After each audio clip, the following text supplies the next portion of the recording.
बहुत बहुत स्वागत है आप सभी का आपके अपने YouTube channel Shukla study point में। मैं शिवम शुक्ला आप सभी दोस्तों का हार्दिक स्वागत करता हूं। आज के वीडियो में हम चर्चा करेंगे BA third semester sociology chapter 2 के बारे में। आपको पता होगा इससे पहले चैप्टर 1 विधिवत तरीके से हमने समझा। चैप्टर 1 में हमने क्या क्या समझा भाई? चैप्टर 1 में सामाजिक परिवर्तन के बारे में या सामाजिक परिवर्तन से जुड़े हुए उन तमाम पहलुओं पर हमने चर्चा करी थी जो कि सामाजिक परिवर्तन की दृष्टि से या सामाजिक परिवर्तन का ऐसे अर्थ हुआ, उसकी परिभाषा हुई, सामाजिक परिवर्तन के से रिलेटेड जो प्रतिमान होते हैं, सामाजिक परिवर्तन किसमें किसमें होता है, किस किस प्रकार से होता है, इन समस्त चीजों को जान लेने के बाद में अब हमारे समक्ष यह प्रश्न उठता है कि आखिरकार सामाजिक परिवर्तन तो हमने जान लिया कि सामाजिक संरचनाओं में होने वाला परिवर्तन होता है, सामाजिक नियमों में होने वाला परिवर्तन होता है, सामाजिक संरचना में परिवर्तन, सामाजिक नियम, सामाजिक मापदंड, सामाजिक जो रीति रिवाज होते हैं उनमें होने वाला परिवर्तन होता है, सामाजिक ऐसा कहें कि सामाजिक संबंधों में होने वाले परिवर्तन को हम सामाजिक परिवर्तन कहते हैं। तो जब हमने इन सभी चीजों को समझा, जाना, परखा अच्छे तरीके से, उसके बाद में हमने यह भी देखा कि परिवर्तन अपना जो होता है समाज में वो किस प्रकार से होता है। हमने आपको बताया कि परिवर्तन एक तो रेखीय भांति चलता है। जब कोई आविष्कार होता है तो एक निश्चित दिशा में और एक मतलब कि निम्नता से उच्चता की ओर वो बढ़ता हुआ चला जाता है, एक रेखा में, अर्थात उसकी गति समान रहती है। एक हमने ऐसा परिवर्तन का जो है प्रतिमान देखा जिसके अंतर्गत तरंगीय तरीके से कभी घट रहा है कभी बढ़ रहा है, एक प्रकार से तरंगीय यानी एक तरंग में चला, जिस प्रकार से जो एक प्रकार से अल्टरनेटिव करंट चलता है, ठीक उसी प्रकार से एक परिवर्तन मैंने बताया। उसमें मैंने आपको बताया था कि मनुष्य का जैसे कि जन्म दर कभी ज्यादा हो गई, कभी मृत्यु दर ज्यादा हो गई, कभी घट गई कभी बढ़ गई, तो इस प्रकार से ये चलता रहता है, तो कभी ऊपर कभी नीचे, इस प्रकार से होता है।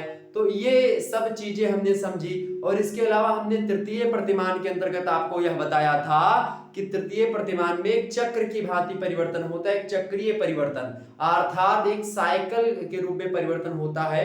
ठीक इस प्रकार से कुछ परिवर्तन अर्थात जैसे इसमें हमने बताया था जैसे कि बाल्या जो है शैशवावस्था से लेकर के शैशवावस्था के बाद में बाल्यावस्था, फिर किशोरावस्था, फिर प्रौढ़ावस्था, फिर वृद्धावस्था, फिर से बच्चा कहीं जन्म लेगा, फिर से, तो एक प्रकार से एक साइकिल के रूप में इस प्रकार का समाज में परिवर्तन होता है।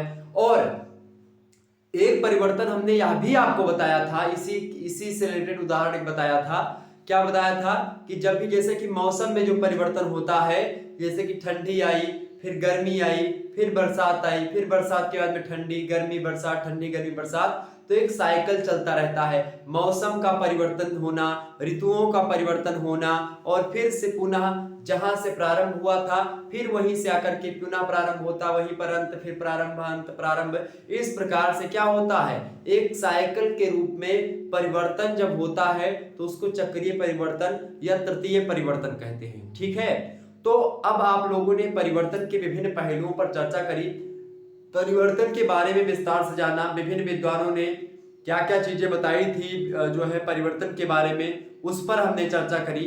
अब हम विस्तार से चर्चा करेंगे आखिरकार परिवर्तन क्यों होते हैं समाज में, अर्थात यह कारण जानना कि समाज में जो परिवर्तन हुआ वह परिवर्तन आखिरकार क्यों हुआ, परिवर्तन किन किन कारकों की वजह से हुआ, अर्थात तो व्हाई रीजंस, जो चेंजमेंट हुआ समाज में वो किन कारणों से हुआ, किन कारकों के प्रयोग से हुआ, आखिरकार उनमें किनकी भूमिका है। और इसी प्रश्न को ढूंढते हुए चाहे प्लेटो की बात की जाए, अरस्तु की बात की जाए, या तमाम ऐसे समाजशास्त्रियों और विद्वानों की बात की जाए, उन लोगों ने इस प्रश्न को ढूंढा, लेकिन विद्वान इसमें असफल इसलिए रहे, मतभेद इसलिए रहा लोगों में, चूंकि किसी एक कारण से किसी भी समाज में कोई परिवर्तन नहीं होता है।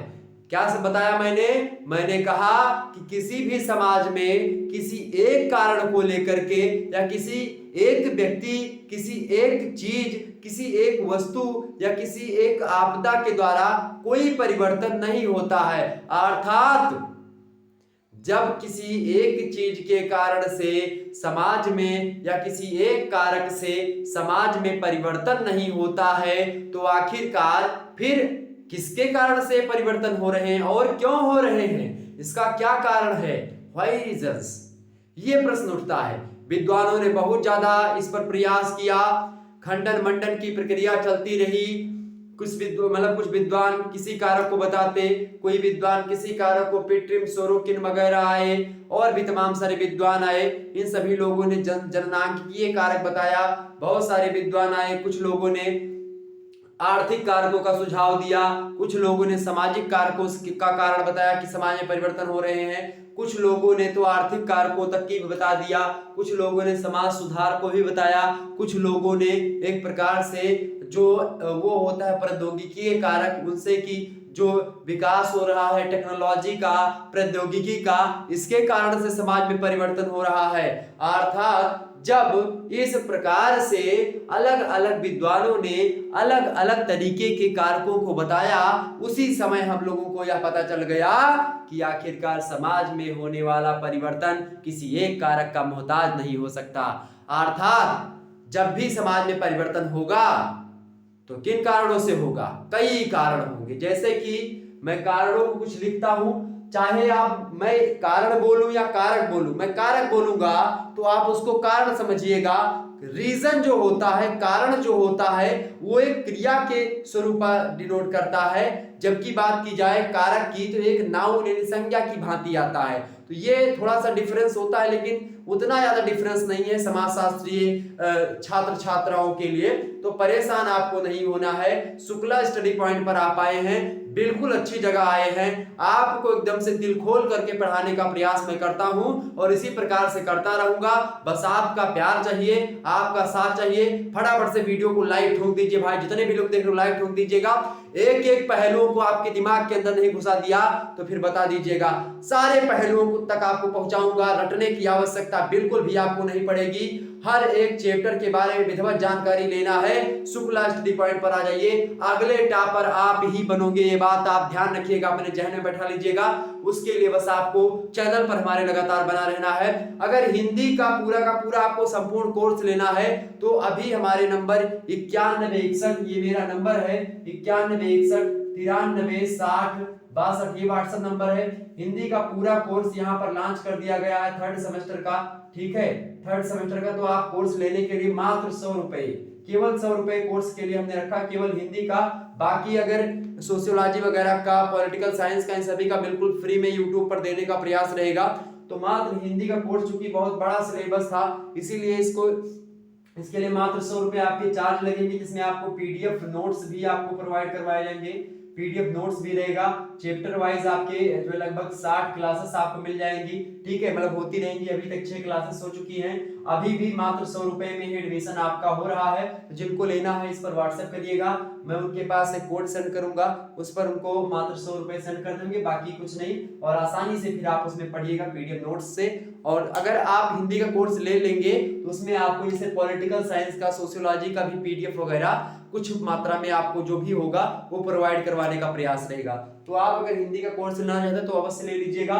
चलिए थोड़ा सा आगे बढ़ते हैं हम और चीजों को जानने का प्रयास। तो आखिरकार कौन कौन से ऐसे कारक हैं जिन कारकों के माध्यम से हमको पता करना है? तो चैप्टर 2 की अगर बात की जाए तो सामाजिक परिवर्तन के जो कारक है उन कारकों के बारे में हमको पढ़ना है, ठीक है। सामाजिक परिवर्तन के जो कारक हैं उन कारकों के बारे में भी हमको जानना है। तो सामाजिक परिवर्तन के कारकों की अगर बात की जाए तो कई सारे कारक हैं सामाजिक परिवर्तन के। जैसे कि पहला कारक अगर मैं बताऊं तो कौन सा कारक हो गया? जननांकिकीय कारक, ठीक है। जननांकिकीय कारक। थोड़ा सा अगर ये जो है वर्तनी मिस्टेक हो जाएगी तो उसके लिए माफी चाहेंगे, परेशान मत होइएगा उसके लिए, ठीक है। जननांकीय कारक, इसके अलावा आप लिख सकते हैं प्रौद्योगिकी कारक, ठीक है, प्रौद्योगिकीय कारक, ठीक है। इसके अलावा आप और भी सारे कारक जैसे कि आर्थिक कारक, आर्थिक कारक, इसके अलावा जैसे कि राजनीतिक कारक, लेकिन इतना ज्यादा इंपॉर्टेंट नहीं है ये राजनीतिक कारक इसके लिए, सामाजिक परिवर्तन के लिए, लेकिन फिर भी हो सकता है, रख सकते हैं। आधुनिक परिप्रेक्ष्य में जब हम पढ़ रहे हैं तो थोड़ा सा पढ़ ही लेंगे तो क्या जाएगा इसमें। इसके अलावा बात की जाए आपका जैसे कि क्या हो गया, आर्थिक हो गया। सामाजिक कारक सबसे महत्वपूर्ण कारक होता है आपका सामाजिक, ठीक, कारक। इसके अलावा इसी से हम थोड़ा सा और लेंगे नीचे। सामाजिक कारक के अलावा और भी कई सारे जैसे कि कुछ समाज सुधार के ऐसे अन्य कारकों में समाज सुधार वगैरह आ जाएगा आपका, ठीक। समाज सुधार के अलावा और आपका क्या हो जाएगा, जैसे कि यहाँ पर सांस्कृतिक कारक, सांस्कृतिक कारक बहुत महत्वपूर्ण आपका होगा। और इसके अलावा और भी कारकों को जैसे हम ले सकते हैं, जैसे कि तमाम सारे जो नियम कायदे आते हैं जनसंख्या को लेकर के वो, या इसके अलावा धार्मिक कारक, एक तो मैंने यहाँ पर नहीं बताया, धार्मिक कारणों से भी परिवर्तन आपके होते हैं, धार्मिक कारक हो गया, लेकिन ये उतने ज्यादा इंपॉर्टेंट नहीं है, ये बात आप ध्यान रखिएगा। तो बस कुछ ही पहलुओं पर हम चर्चा करेंगे अभी जो है नेक्स्ट वीडियो, मतलब इसी वीडियो के अंतर्गत। तो जितना भी हो सकेगा हम चर्चा करने का प्रयास करेंगे, हो सकेगा कि सारे कारकों को एक ही वीडियो में समझने का प्रयास कर लेंगे, ठीक है। ज्यादा लंबे लंबे चैप्टर नहीं, लेकिन फिर भी जहां तक हो सके, क्योंकि ये चैप्टर आपका लंबा पड़ेगा, क्योंकि इसमें मेन फैक्टर में आप देखिएगा जैसे जननांकीय कारक के महत्वपूर्ण पहलू पर आपको चर्चा करनी होगी, इसके अलावा प्रौद्योगिकी कारकों पर भी आपको चर्चा करनी होगी, आर्थिक कारकों पर भी चर्चा करनी होगी, ठीक है, सामाजिक कारकों पर आपको विधिवत चर्चा करनी होगी। इसके अलावा और मैंने क्या लिखा है यहाँ पर, जैसे कि ये सांस्कृतिक कारकों पर आपको चर्चा करनी होगी, अर्थात 1 2 3 4 5, ये 5 ऐसे कारक हैं जिन पर आपको विशेष चर्चा करनी है। और बाकी जो कारक यहाँ पर समाज सुधार, धार्मिक कारक, राजनीतिक कारक, ये सब लिखे वैसे मैंने लिख दिया समझने के लिए कि ये भी कारक हो सकते हैं, अर्थात सामाजिक परिवर्तन की दृष्टि से इन कारकों को भी हम रख सकते हैं, लेकिन उतना महत्वपूर्ण नहीं है जितना कि वो 5 जिस पर मैंने स्टार लगाया हरे कलर से वो है। ओके, तो ये बात क्लियर हो गई आपकी। अगर क्लियर हो गई भाई तो फटाफट से एक बार बताइए कमेंट सेक्शन में, सारी बातें क्लियर हो रही ना, फटाफट से बताओ सभी लोग। सारी बातें अगर क्लियर हो रही हैं तो थम्स अप का बटन दबा करके बताइएगा, और बातचीत बिल्कुल भी ना करिए, कमेंट में बातचीत मत करिएगा। अगर ऐसे बातचीत आप करेंगे तो भाई क्लास नहीं हो पाएगी, ये बात ध्यान रखिएगा, क्योंकि आप लोगों की वजह से बहुत सारे लोग डिस्टर्ब होते हैं। बातचीत करना तो आप अलग सोशल मीडिया प्लेटफॉर्म है, वहां पर जाकर के आप बातचीत कर लीजिएगा, कोई वहां पर रोकने और टोकने का काम नहीं है। इसीलिए वैज्ञानिकों ने या अलग अलग शोधकर्ताओं ने तमाम प्रकार के एप्लीकेशन को बना दिया है ताकि आप लोग बात कर सके। लेकिन YouTube आपके बात करने के लिए नहीं बनाया गया है, YouTube पे पढ़ाई करने के लिए, YouTube पर वीडियोस देखने के लिए बनाया गया है। तो YouTube का जो है सकारात्मक प्रयोग करें, ना कि नकारात्मक प्रयोग करें। तो आप अगर यहाँ पर बात करने आते तो बात मत करिए यहाँ पर, ठीक है, केवल पढ़ाई कर लीजिए, बेस्ट रहेगा। मैं तो एकदम से अपनी जी जान लगा करके आपको पढ़ा रहा हूँ, अपना सब 100% का 500-600% जो भी है हमारे अंदर सब कुछ देने का प्रयास कर रहा हूँ। और आप लोग हैं कि एक प्रकार से कुछ लोग हैं, बाकी तो पढ़ने वाले छात्र छात्र हैं तो बस पढ़ के मतलब पढ़ लेते हैं, लेकिन कुछ ऐसे छात्र छात्र हैं कि जो वो एक प्रकार से इतना बात करेंगे और कमेंट लिख करके, यहाँ तक नहीं, जब लाइव क्लास खत्म हो जाएगी उसके बाद में भी क्या करेंगे, जैसे लिखेंगे उसमें हाय कैसी हो, तो कहेंगे हाँ ठीक है, देखो जल्दी डिलीट कर दो, सर जी देख ना ले। अरे सर जी को सब पता भैया, पत्ता हिलता है वो तो मुझे पता है, क्योंकि चैनल मैंने बनाया है, तो वहां पर जो भी कुछ जो चीजें हो रही हैं उस तुरंत मुझे पता चलती हैं, तुरंत आता है SMS कि हाँ भाई फलाने और फलानी बात कर रहे हैं। लेकिन मैं कहता हूँ चलो ठीक है छोड़े रहने दो, क्या दिक्कत है, लेकिन इसका आप लोग बहुत गलत प्रयोग कर रहे हैं, तो आप प्लीज इसको रोक दीजिए, नहीं तो फिर ब्लॉक कर देंगे, तो फिर दोबारा आप पढ़ ही नहीं पाओगे चैनल से। तो इसके लिए जो है क्षमा प्रार्थी रहूंगा मैं। तो बाकी जो छात्र छात्रा हमारे पढ़ रहे हैं उनको डिस्टर्ब ना करें और पढ़ाई पे अपने ध्यान दें, ये ज्यादा बेटर रहेगा। चलिए, तो ये हो गए आपके जननांक जो है ये सब कारक। तो अब हम शुरुआत करेंगे भाई जननांकिकीय कारक के बारे में। जननांकिकीय कारक के बारे में थोड़ा सा जानने का प्रयास करते हैं, ठीक। जननांकिकीय कारक की अगर हम बात करें थोड़ा सा, तो जननांकिकीय कारक जो है मेरे भाई, जैसे कि इसमें नाम आता है सोरोकिन का, ठीक है। सोरोकिन की अगर बात की जाए तो बड़े फेमस ये विद्वान रहे हैं, इन्होंने इस कारक को विशेष ध्यान मतलब बताया कि जननांकीय कारक जो है ये बहुत ही महत्वपूर्ण है। किसके लिए महत्वपूर्ण है, सामाजिक परिवर्तन के कारकों में सबसे महत्वपूर्ण कारक जननांकीय कारकों को बताने वाले विद्वान पेट्रिम सोरोकिन है। और विद्वान है, अभी मैं सबके नाम आपको गिनवा दूंगा, ये करके लिख दूंगा बोर्ड पर, आप उसको स्क्रीनशॉट ले लीजिएगा। लेकिन यहाँ पर उससे पहले हमको समझना पड़ेगा कि जननांकिकीय कारक होता क्या है, ठीक। इसके लिए आपको थोड़ा सा ही जानना पड़ेगा जननांकीय कारक क्या होता है। जननांकिकी मतलब होता है जब जनसंख्या में कोई परिवर्तन होता है, ठीक है, जनसंख्या में।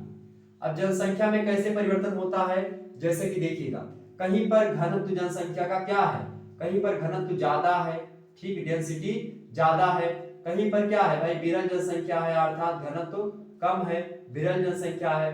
कहीं पर आप देखते हैं कि जो है शहर है, कहीं पर गांव है, ठीक, कहीं पर गांव है, कहीं पर मरुस्थल है, ठीक, मरुस्थल है, तो ये सब कहीं ना कहीं पे देखिए जनसंख्या कहाँ पर रहेगी, कहाँ पर नहीं रहेगी, ये सब भी समाज में परिवर्तन लाते हैं। तो ये जनसंख्या में होने वाले परिवर्तन, यानी जनसंख्या में जब परिवर्तन होता है, चाहे वो मतलब कि कहीं पर भी आप देखिएगा, चाहे चीन, मिस्र की जो सभ्यताएं रही हैं, वो किन किन कारकों से आकर के वहां पर बसने का प्रारंभ मतलब कि बसी हैं, और परिस्थिति के हिसाब से वो अपने आप को कन्वर्ट करती है। नदियों के किनारे अधिकतर सभ्यताएं आपको मिली होगी। तो कहीं ना कहीं पे जननांकिकीय कारक जो होते हैं, जब जनसंख्या में परिवर्तन होता है, उसी हिसाब से आप देखिएगा सामाजिक संबंधों में, सामाजिक नियमों में, सामाजिक रीति रिवाजों में, यहाँ तक कि सोशल स्ट्रक्चर अर्थात सामाजिक संरचना में भी परिवर्तन आपको दिखाई पड़ता है। तो यही कारक विद्वानों ने बताया कि सबसे महत्वपूर्ण जननांकिकीय कारक, उसमें पेट्रियम सोरोकिन का नाम है।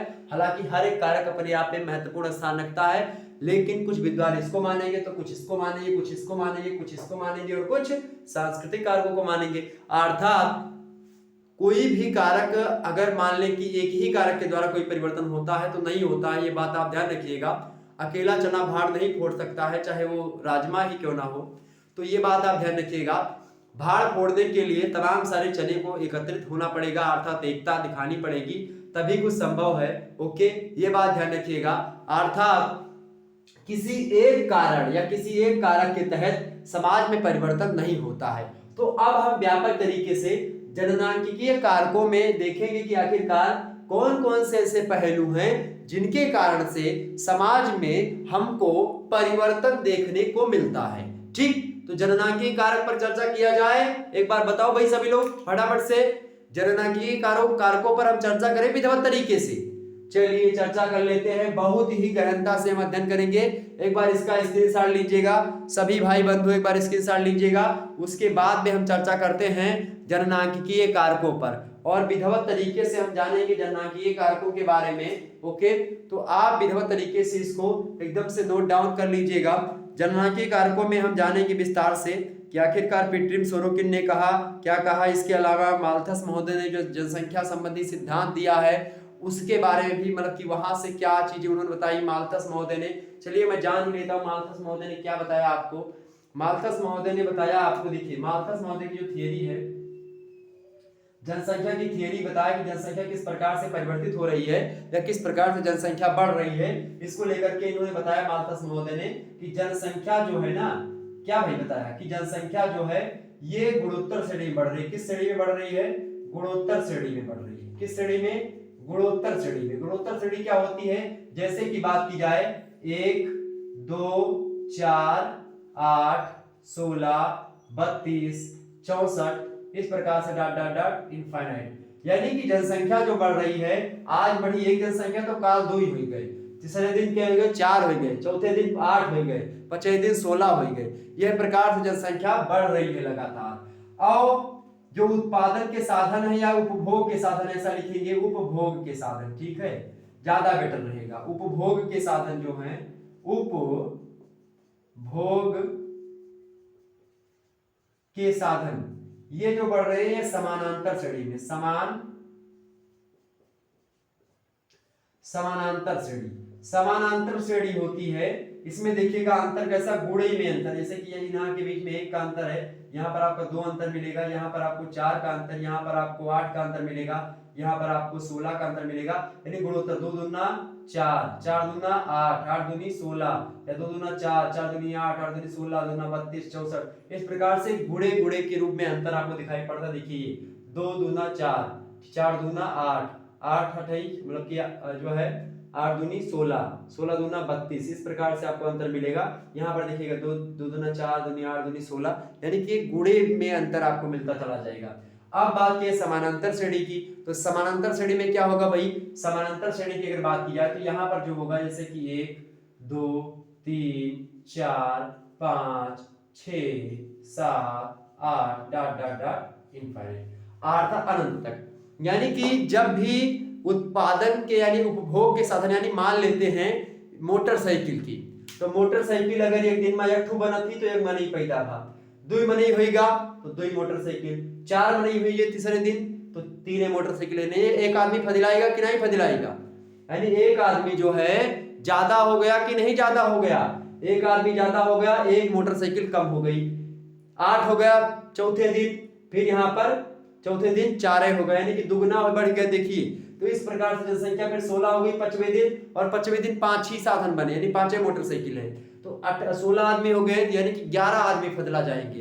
तो इस प्रकार से क्या होता है कि जनसंख्या तो गुणोत्तर श्रेणी में बढ़ती है, लेकिन जो उत्पादन के साधन या उपभोग करने की जनता के साधन हैं वो समानांतर श्रेणी में बढ़ रही है। इन दोनों के बीच में देखिएगा एक का अंतर, इसमें एक का अंतर, इसमें एक का अंतर, इसमें एक का अंतर, इसमें एक का अंतर, यानी एक का अंतर मिलेगा, या दो का अंतर कर ले तो दो का अंतर मिलेगा, तीन का अंतर करेंगे तीन का अंतर मिलेगा। अर्थात इसमें जो अंतर मिलेगा एक से दो संख्याओं के बीच वो हमेशा समान मिलेगा, और इसमें क्या होगा एक गुणे के रूप में अंतर आपको मिलेगा। यहाँ पर 2 का अंतर मिलेगा तो यहाँ पर 4 का, यहाँ पर 8 का मिलेगा तो यहाँ पर 16 का मिलेगा, यानी एक गुणोत्तर श्रेणी में एक दुगुना करके ठीक ये अंतर मिलेगा। तो इस प्रकार से क्या होता है, ये जनसंख्या की माल्थस की थ्योरी थी, और इसी हिसाब से परिवर्तन को इन्होंने डिनोट किया कि जनसंख्या में जिस प्रकार से परिवर्तन होता है तो गुणोत्तर श्रेणी में, और जब जनसंख्या ज्यादा होती तो खास करके नियमों में, समाज संरचनाओं में, मापदंडों में परिवर्तन स्वाभाविक सी बात है होना। ठीक, तो ये चीज यहाँ पर आपको समझनी पड़ेगी। तो आइए जननांकिकीय कारकों पर हम चर्चा करते हैं बिना समय गवाए, और बड़ी तीव्र गति से हम चर्चा करेंगे और जानेंगे जननांकिकीय कारकों के बारे में विद्वानों ने किस किस प्रकार से बताया और किस प्रकार से हमको चेताया अच्छे तरीके से।